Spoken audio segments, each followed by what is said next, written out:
স্বাগত আজকের বাংলাদেশে। আপনাদের সঙ্গে আছি আমি জাহিদ হোসেন। কাহিনীকে পর্দায় তুলে আনতে বরাবরই মুনশিয়ানা দেখিয়েছেন নির্মাতা মুস্তফা সরোয়ার ফারুকী, তাই তার নতুন ছবির জন্য অপেক্ষায় থাকেন দর্শকরা। নির্মাণ জগতের সবাই থাকেন এই দিকে দৃষ্টি। সেই অপেক্ষার অবসান হতে চলেছে আগামীকাল সকালবেলায় মুক্তি পাবে ফারুকীর নতুন ছবি পিঁপড়াবিদ্যা। মুক্তি পাবে কথাটার সঙ্গেই ঢাকা, নারায়ণগঞ্জ সহ সারা দেশে কথাটি যুক্ত করতে হয়, কারণ এটি এইভাবেই চলে এসেছে। তবে আমরা এখনো পর্যন্ত যেটি জানি, ফারুকী ভাই হয়তো পরে জানাবেন সত্যিকার কতগুলো, 21টি হলে মুক্তি পাবে এরকমই আমরা জানতে পেরেছি। তো এই বিষয়টি নিয়ে আজকে আমাদের সঙ্গে কথা বলতে পিঁপড়াবিদ্যার বিদ্যা আমাদের সঙ্গে শেয়ার করার জন্য আমাদের সঙ্গে আছেন মুস্তফা সরোয়ার ফারুকী, চলচ্চিত্রের অভিনেতা শিনা চৌহান এবং নূর ইমরান মিঠু। আপনাদের স্বাগত। ফারুকী ভাই, প্রথমেই একটু জানতে চাইব, পিঁপড়াবিদ্যার কিছু বিদ্যা আমাদের পেটেও যদি আসে তাহলে হয়তো কিছু করে খেতে পাবো, একটা সম্ভাবনা আছে। তো পিঁপড়াবিদ্যাটা কিভাবে, এই বিদ্যাটা কি পিঁপড়ার কাছ থেকেই পেয়েছেন নাকি অন্য কোনো মাধ্যমটা কি, কোথা থেকে আসলো? পিঁপড়ারূপী মানুষদের কাছ থেকে পেয়েছি আর কি। যেসব পিপিলিকাদের পাখা গজায়, কামড় দেওয়ার কারণে বুঝতে পারলেন যে এগুলি পিঁপড়ারূপী মানুষ? না, পাখা গজানোর পরে যেটা হয়, পিপিলিকার পাখা গজালে যেটা হয় সেটা দেখে। পিপিলিকার পাখা গজানোর পরে তো দেখেছি যে এদের আসলে জীবনের একটা মরিবার তরে। হ্যাঁ, আমাদের এখানে গিয়েছিল না, আমরা বলছি উড়িবার তরে। এখন উড়লে যে কি হয় ওর অবস্থা, সেটা ছবি দেখে বোঝা যাবে। আচ্ছা, ছবি দেখে বোঝা যাবে। ছবি তো আপনি ইতিমধ্যেই দেখেছেন, আমাদেরকে অপেক্ষায় রেখেছেন। এবং ছবি আমরা ছাড়া, আমরা বলতে বাংলাদেশের ছাড়া বাইরে কিন্তু অনেক মানুষের ছবি দেখেছে এবং তাদের প্রতিক্রিয়া ইতিমধ্যে আমরা জেনেছি, ছবিটাই জানতে পারি নাই। ফলে গাড়ির আগে ঘোড়া না থেকে ঘোড়া চলে এসেছে পিছনে। তারে আমি চোখে দেখিনি, তার অনেক গল্প শুনেছি। হ্যাঁ, তো এই যে গল্প আমরা যেগুলো শুনেছি, আমরা একটু জানতে চাইবো যে অন্তত 5টি চলচ্চিত্র উৎসব ঘুরে বাংলাদেশে আসছে, এবং এই যে যখনই কোনো ছবি একটা চলচ্চিত্র উৎসব ঘুরে আসে বা বাইরে থেকে আমরা শুনি যে এটির অনেক ভালো একটা ছবি, তখন কিন্তু এটার ব্যাপারে উৎসাহ যেমন বেশি থাকে তেমনি আকাঙ্ক্ষাও বেশি থাকে। সেই বিষয়টি কতটুকু পূরণ করতে পারবে বলে আপনার কাছে মনে হয়? আমার ধারণা পারবে। আমাদের এর আগে একটু পেছনের কথা বলতে চাই যে, উৎসবে যখন কোনো ছবি যায় সেটা নিয়ে আমাদের এখানে দুই ধরনের পারসেপশন তৈরি হয়। কিন্তু আমার ধারণা, আমার আগের ছবিগুলো যেমন টেলিভিশন বা অন্যান্য ছবি দেখার পরে হয়তো এই পারসেপশনটা কিছুটা কমেছে। একটা পারসেপশন তো যেটা দেখে আমরা বড় হয়েছি, যে আমরা যখনই শোনা যায় যে কোনো ছবি ফেস্টিভ্যালে গেছে, তখনই দর্শক ধরে না, ও আচ্ছা, এটা দেখলে ঘুম আসবে, এটার মধ্যে কোনো গল্প টল্প কিছু নাই, এরকম একটা পারসেপশন আমাদের দেশে ছিল। কিন্তু এটা একটা অ্যাবসলিউটলি রং পারসেপশন। এই কারণে যে আপনি যদি ফেস্টিভ্যালগুলোতে যান, দেখবেন যে ওখানে বিচিত্র জাতের ছবি হয়। ওখানে গ্যাংস্টার ছবিও আছে, কমেডি ছবি আছে, স্যাটায়ার আছে, সুপার অ্যাবস্ট্রাক্ট ছবিও আছে, ঘুম এসে যায় ছবিও আছে, ঘুম তাড়িয়ে দেয় এরকম ছবিও আছে। তো আমাদের ছবির ক্ষেত্রে যখন বাইরে ফেস্টিভ্যালে ঘুরছিল, তখন বাংলাদেশে এরকম পারসেপশনের কিছু ব্যাপারটা, ভয়টা থাকতে পারতো। কিন্তু আমার ধারণা টেলিভিশন সেটা কিছুটা দূর করেছে, এদিক থেকে আমি একটু বেঁচে যাই। আর আমার ছবির ক্ষেত্রে প্রত্যাশার যে জায়গাটা, আমার ধারণা আপনি যখন বাইরের বড় কাগজগুলো, বড় ক্রিটিকরা যখন আপনার প্রশংসা করবে, তখন তো একটা প্রত্যাশা বাড়ে দেশের মধ্যে। মানুষ যেরকম গর্ববোধ করে যে আমাদের ছবি নিয়ে যখন বাইরের বড় বড় কাগজগুলো কথা বলে, এটা একটা গর্ব যেমন বোধ করে, আবার একই সঙ্গে এক্সপেকটেশনটা বাড়ে যে কী আছে এটার মধ্যে দেখতে চাই, কী আছে এটার মধ্যে দেখতে চাই। তো আমার ধারণা, ছবিটা যখন দেখতে যাবে তারা নতুন কিছুই পাবে আমার মনে হয় এখানে।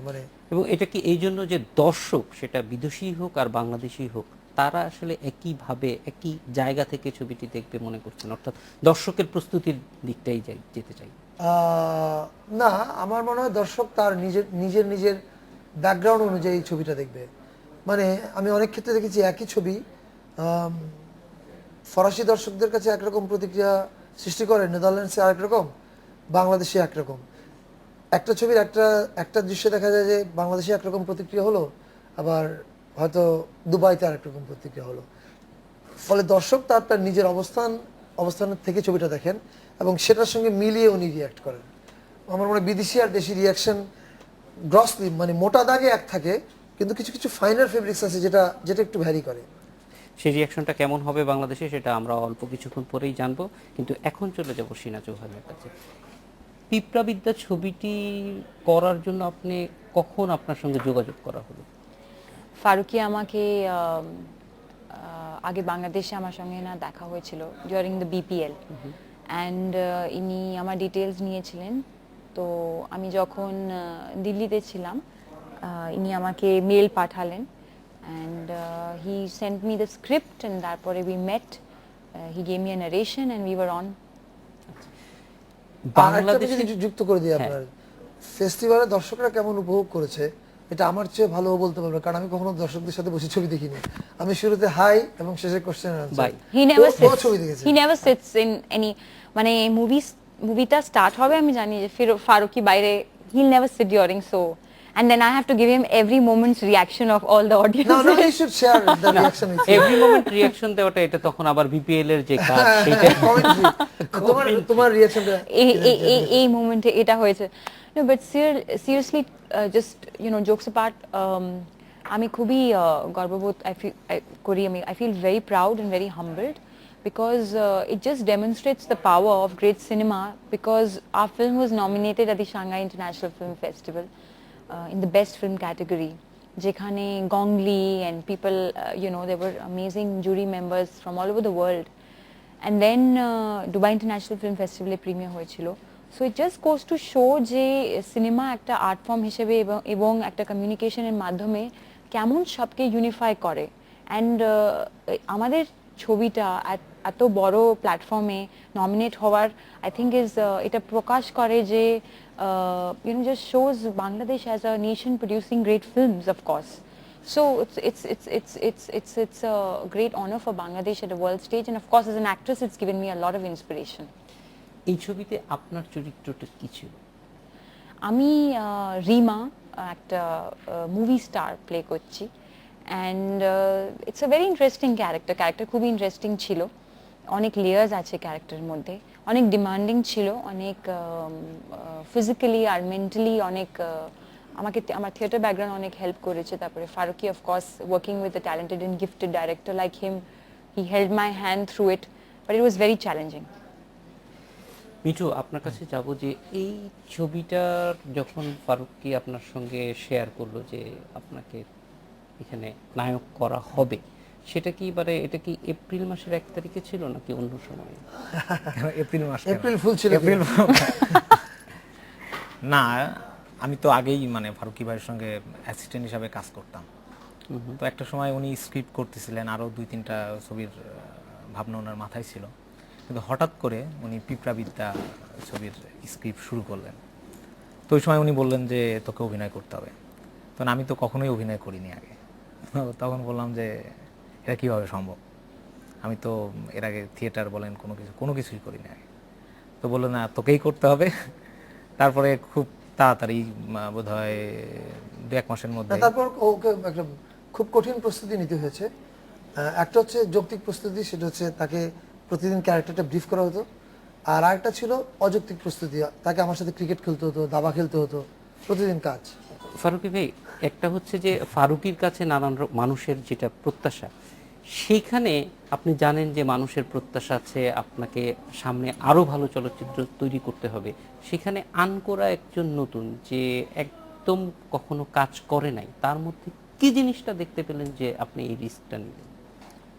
মিঠু, কি দেখেছি তোমার মধ্যে বলো, কি জাদু আছে? আসলে মানে আমার ধারণা, if I have to answer this question, হ্যাঁ, আমি যেটা বললাম যে প্রত্যেকটা ছবি মুক্তি পাওয়ার আগের দিন যেই শিহরণ আমি অনুভব করি, আমার হাতের তালু যে ঘামতে থাকে, এটা থেকে বোঝা যায় যে 5টা কি 50টা ছবি বানালেও বোধহয় আমি ওই ডেবু ফিল্ম মেকারের যে উত্তেজনা, প্রথম ছবি বানানোর যে নার্ভাসনেস, যে উত্তেজনা, যে এক্সাইটমেন্ট, এটা এখন আমার মধ্যে আছে। এবং সেই এক্সাইটমেন্ট যখন আপনার মধ্যে থাকবে, আপনি যখন আপনার যে কাজটা করবেন এটা নিয়ে যদি আপনি খুব এক্সাইটেড ফিল করেন, তাহলে 2টা ব্যাপার থাকবে। আপনি জানেন যে আপনি জানেন যে আপনি ঝুঁকিতে ফেলও করতে পারেন, পাসও করতে পারেন। এবং আপনি যখন এক্সাইটমেন্ট আছে, তার মানে আপনি আসলে ডেবু ফিল্ম মেকারের মতো আপনার অ্যাটিটিউড। ফলে যখন অ্যাটিটিউডটা ডেবু ফিল্ম মেকারের মতো, তখন আপনি পাস ফেলের ভয় করবেন না, তার চেয়ে বরং আপনি যে কথাটা বলতে চান ওটা একটা ঘোরের মধ্যে থেকে আপনার মন আপনাকে যেদিকে যেতে বলছে আপনি সেদিকে যাবেন, একটা ঘোরের মধ্যে। তো আমি বোধহয় কাজে যখন ঢুকি, আগে অনেক হিসাব নিকাশ করি, কিন্তু যখন কাজে ঢুকি তখন বোধহয় আমি একটা ঘোরের মধ্যে থাকি। আর ওকে কাজ করার ক্ষেত্রে ঝুঁকি ছিল কিনা, আমি এর আগেও তো অনেক নতুন নতুন অভিনেতাদের সঙ্গে কাজ করেছি, এবং আমার মনে হয় আমি সবচেয়ে বেশি আমার জীবনে সবচেয়ে বেশি কাজ করেছি নতুন অভিনেত্রীদের সঙ্গেই, যারা পরে অনেকে বিখ্যাত হয়েছে অথবা। আমার আসলে কোনো অভিনেতাকে কাস্ট করার ক্ষেত্রে প্রথম বিবেচনাটা থাকে, আমি যে একটা চরিত্র লিখি তখন আমি প্রথমে একটা চোখ ভাবি, তখন আমি খুঁজি যে এই চোখটা আসলে কার আছে। এবং অনেক ভালো হয়তো অভিনেতা হিসেবে অনেক অনেক কসরত করতে জানেন, কেউ একজন হয়তো আছেন, কিন্তু আমি যে চোখটা খুঁজছি সেই চোখটা হয়তো ওনার নাই, তাহলে আমার ওনাকে প্রয়োজন না। আমি যে চোখটা খুঁজি তাকে আমার লাগবে, এবং চোখটা যদি পেয়ে যাই তারপরে সেই বিড়াল সাদা না কালো ওটার দিকে আমি আর তাকাই না। তারপর আমি একটু কথা বলে বোঝার চেষ্টা করি আমি যা বলতে চাই সে এটা বুঝতে পারছে কিনা বা বুঝতে পারবে কিনা। আমি তাকে গল্পটা বা ফিলোসফিটা বলি, যখন দেখি যে না আমি যে গতিতে টেনিস বলটা ছুরি মারছি দেয়ালে ঠিক একই গতিতে ওটা ফিরে আসছে, তখন আমি বুঝতে পারি যে হ্যাঁ এই ভদ্রলোককে দিয়ে বা ভদ্র মহিলাকে দিয়ে আমার কাজ হবে। সিনার ব্যাপারেও কি চোখই আকৃষ্ট করেছিল আপনি? Please talk about more than how you were just seduced about it. সিনা আসলে আমাকে সিরিয়াস করেছে, No, that's not true. প্রলুব্ধ করেছে। You know, you have to tell him the reason that I No, also I'm fit into the telling- yeah, I'm character. telling the truth. And also the fact that I fit into the character. Yeah, I'm telling the You truth. just- আমি যখন স্ক্রিপ্টটা লিখছিলাম তখন আসলে BPL চলছিল, তো আমি তো cricket লাভার, তো আমি সারাক্ষণ খেলা দেখতাম। তো খেলার ফাঁকে ফাঁকে একটা মেয়ে বারবার যাওয়া আসা করলে কি হয়, আপনি একটু প্রলুব্ধ হয়ে যান না? তো আমি একটু প্রলুব্ধ হয়ে গেছি। আর প্রলুব্ধ হয়েছে এই কারণে যে আমি যে গল্পটা ভাবছিলাম আমার কাছে তখন থেকেই মাথায় ছিল যে মেয়েটা হতে হবে একটা ফ্ল্যাশি স্টাফ দেখে যেন মনে হয়, অ্যান্ড লিটল টল, এবং একটু দুধে আলতো হলে ভালো হয়, মানে অবসেসড হতে হবে। তো আমার পিঁপড়াটা তো অবসেসড হতে হবে একে দেখে। তো ওই সময় বিপিএল চলছিল, আর ওই সময় যেই আদল চাচ্ছিলাম সেই আদল এই মেয়েটার ছিল। তো সব মিলিয়ে আমি একটু প্রলুব্ধ হয়ে যাই। তারপর আমি ওর একটা ইন্টারভিউ দিতে গেছিলাম, সেখানে সে আমাকে প্রলুব্ধ করার চেষ্টা করেছে। কিন্তু So ফারুকী ভাই basically, he's এখানে trying to say that I fit into the character in a way that. অথবা ক্যারেক্টারটাই তৈরি হয়েছে ওইভাবে যেটা আপনাকে ফিট করে। No, not Very really. nicely said. Not really. No, she fits in the character. Okay. কিন্তু ফারুকী ভাই বলে তো আপনি এই যে যখন আপনি একটা স্রষ্টা হিসেবে সৃষ্টির কাছে তুলে দিচ্ছেন তখন কোনো কনফ্লিক্ট তৈরি হয়েছিল যে এই চরিত্রটার কাছে না দিয়ে এখানে আপনার কাছেই তো থাকতে পারতো? না, এটা হয় না। আমার একটা হয় যে আমি কাস্টিং চূড়ান্ত করে ফেলার আগ মুহূর্ত পর্যন্ত আমি ওই জাদুকরের মতো জাগলিং করতে থাকি, এরকম এ না ও না সে না ও। এবং এটা আমার জন্য সবচেয়ে ভয়ঙ্কর। যেমন আমি এখন এই মুহূর্তে একটা আমার যে নতুন ছবিটা নো ল্যান্ডস ম্যান, যে নতুন প্রজেক্ট, এটা তো কাস্টিং নিয়ে এরকম করছি। তখন আমার সঙ্গে কথা হচ্ছিল ইন্ডিয়ার একজন পরিচালক আছে আমাদের বন্ধু, অনুপ সিং নাম, তার একটা ছবি আছে কিসা, এটা টরন্টোতে দেখানো হয়েছিল, ইন্ডিয়াতে রিলিজ হবে কিছুদিন পরে। ইরফান খান এটার মূল চরিত্রে অভিনয় করেছে। তো তখন আমি ওর সঙ্গে একটা বিষয়ে কথা বলছিলাম, তো তখন আমাকে ও বলছিল যে এমন হয়ে দেখো আমার বোধহয় প্রবলেম, আমি ফিক্স করার আগে তো এরকম লাড়ালাপ্পা করতে থাকি, আমি তখন 4 জনকে নিয়ে লাড়ালাপ্পা করছি, আমি বুঝতে পারছি না যে কাকে কাজ করবো। তো তখন ও আমাকে বললো কোনো অসুবিধা নেই, তুমি মুম্বাইতে আসো, আমরা আড্ডা দিতে থাকবো, তো তখন তুমি ইরফানের কাছে শুনো আমি ওকে নিয়েও কি পরিমাণ লাড়ালাপ্পা করেছি। So it's just a normal game. আচ্ছা, আমরা চলচ্চিত্রের বিষয়ে একটি কথা অনেক শুনি, রসায়ন, চরিত্রের রসায়ন, বিশেষ করে যখন নায়ক নায়িকার প্রশ্ন আসে। তো আপনারা যখন কাজ করছিলেন সেই রসায়নটা কেমন ছিল? কারণ চলচ্চিত্রের রসায়ন নিশ্চয়ই একটু ডিফারেন্টই, সেই বিষয়টা আমরা দুজনের কাছ থেকেই জানবো। তবে তার আগে আমাদেরও একটু রসায়ন আছে, বিরতিতে যেতে হবে। আমরা বিরতি, বাণিজ্য রসায়ন। দর্শক যাচ্ছি একটি বিরতিতে, ফিরছি একটু পরে।